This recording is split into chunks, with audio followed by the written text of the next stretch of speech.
کہ چند دن پہلے میری شدید بحث و تکرار ہوئی وزیر تعلیم رانا سکندر صاحب سے یہاں پہ سی ٹی آئی ٹیچرز کے متعلق.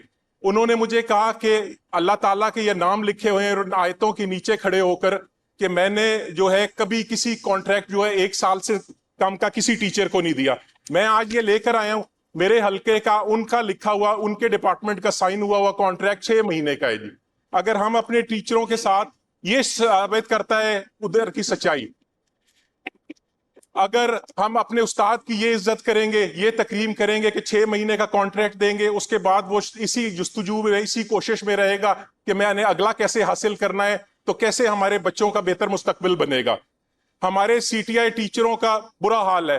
مزدور اتنی ان کو تنخواہ دی جاتی ہے اور اس کے علاوہ میرے پاس وہاں پہ میں نے پہلے بھی عرض کیا تھا کہ 2 کالجز تھے, ایک کامرس کالج نوشہرہ اور ایک boys associate college Nowshera. Commerce college کو بھی بوائز ایسوسیٹ کالج نوشہرہ میں ضم کر دیا گیا اور اس کے بعد وہاں کے جو ٹیچرز ہیں کامرس کالج سے ان کو ہارڈ شپ الاؤنس بھی نہیں ملتا. سب ٹیچرز کو ملتا ہے لیکن یہ حق تلفی ان کی وہاں پہ ہو رہی ہے. اس کے علاوہ سر میں یہ بتانا چاہوں گا کہ یہ سی ٹی آئی ٹیچرز ہم رکھتے کیوں ہیں, ہم کیوں نہیں. میں نے جواب مانگا تھا ڈپارٹمنٹ سے, انہوں نے مجھے بتایا کہ اتنی خالی سیٹیں پڑی ہیں. اگر وہ خالی سیٹیں پڑی ہیں تو ان کو ایک پروسیجر ہے کہ ہم منسٹری یا منسٹر صاحب کی ثوابدید پہ نہ رکھیں بلکہ اس کو پبلک سروس کمیشن کے تھرو پکے ٹیچر وہاں پہ انرول کیے جائیں, بھرتی کیے جائیں تاکہ وہ بہتر مستقبل بچوں کا بنا سکیں اور بہتر بچوں کا مستقبل ہوگا تو پاکستان کا مستقبل روشن ہوگا. یہاں پر سر میں بتانا چاہتا ہوں کہ جیسے علامہ اقبال نے کہا کہ رہ گئی رسم اذاں روح بلالی نہ رہی, فلسفہ رہ گیا مگر تلقین غزالی نہ رہی. اگر ٹیچروں کے ساتھ یہی کیا تو پھر اقبال کے اسی شعر پہ عمل کرتے ہوئے نظر آئیں گے ہمیں سب.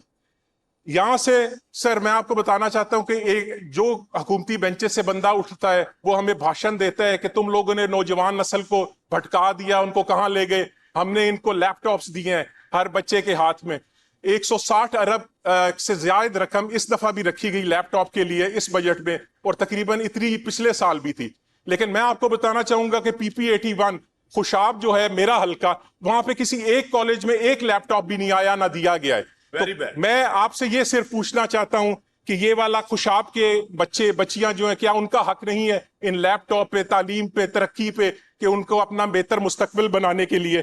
تو یہ لیپ ٹاپ جاتے کہاں ہیں جو اتنے زیادہ آتے ہیں اور ہم ہر وقت سنتے ہیں یہاں سے کہ لیپ ٹاپ سے ہم نے ہر بچے کے ہاتھ میں دے دیے. اس کے علاوہ سر میں یہ بتانا چاہوں گا کہ ہر صوبے نے 7% کے قریب پینشن میں اضافہ کیا ہے. صرف یہ ہمارا صوبہ ہے پنجاب جس سے 3.5% کی ہے. اگر ہم یہی ہماری روش رہی, یہ میں نے آپ کے سامنے سی ٹی آئی کی بات کی, اگر ایس ٹی آئی کی کریں ان کے حالات اس سے بھی ابتر ہیں.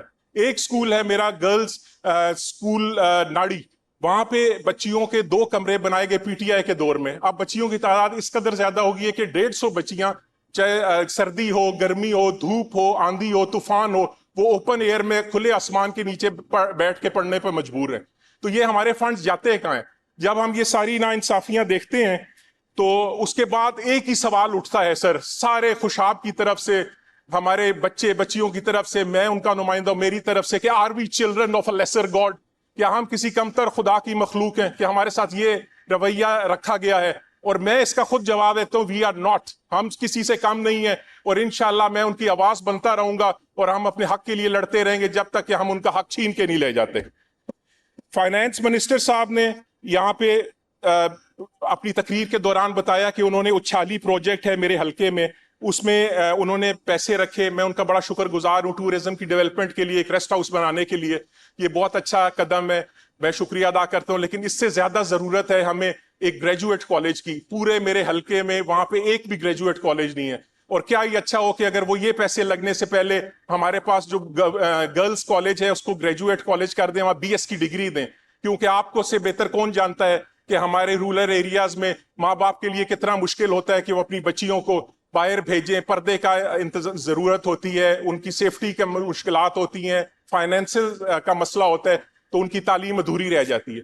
یہ فل 4 ہونا چاہیے اور اس کو میں سمجھتا ہوں کہ اس ریسٹ ہاؤس بننے سے بھی پہلے ہمیں ہمارا جو گرلز کالج نوشہرہ ہے اس میں بی ایس کی ڈگری دے دینی چاہیے. سر ہیلتھ سیکٹر کی طرف آ جائیں تو میں آپ کو بتانا چاہوں گا کہ ہمارے ہاں جب کبھی ایکسیڈنٹ ہوتا تھا خوشاب میں تو کوئی وہاں پہ ایسی سہولت میسر نہیں تھی میڈیکل کی, اور اگر زیادہ زخمی ہونے کی صورت میں تمام لوگوں کو ریفر کیا جاتا تھا وہ جاتے تھے فیصل آباد الائڈ ہاسپٹل، اور وہاں جانے سے پہلے، وہاں پہنچنے سے پہلے میجورٹی جو لوگ ہیں وہ اپنی قیمتی جانیں ضائع کر دیتے تھے۔ اس کے بعد 2018 میں پی ٹی آئی کی حکومت آئی، میرے بڑے بھائی ملک عمر اسلم امان وہاں سے ایم این اے بنے، اور ان کی گرانٹ سے 3 ٹراما سینٹرز بنائے گئے، نوشہرہ 32 کروڑ کی لاگت سے، اور تقریباً 20 کروڑ سے خوشاب اور قائد آباد میں۔ آج وہ تمام فنڈز بھی اس کے آ گئے، بلڈنگ بھی بن گئی، مشینری بھی آ گئی، لیکن ستم ظریفی یہ ہے کہ ان کو ایمرجنسی کے طور پہ یوز کیا جا رہا ہے۔ آج بھی جانیں اسی طرح ضائع ہو رہی ہیں۔ وہاں پہ یہ اس لیے بنائے گئے تھے ٹراما سینٹرز کہ وہاں پہ اینجیوگرافی ہوگی، وہاں پہ جو ہے ڈائلسز ہوں گے، وہاں پہ آپریشن ہوگا، لیکن وہ صرف ایمرجنسی کے طور پہ یوز ہو رہے ہیں، اور یہ ہماری حق تلفی ہو رہی ہے کہ ہر چیز موجود ہونے کے باوجود ہم اس سہولت سے محروم ہیں۔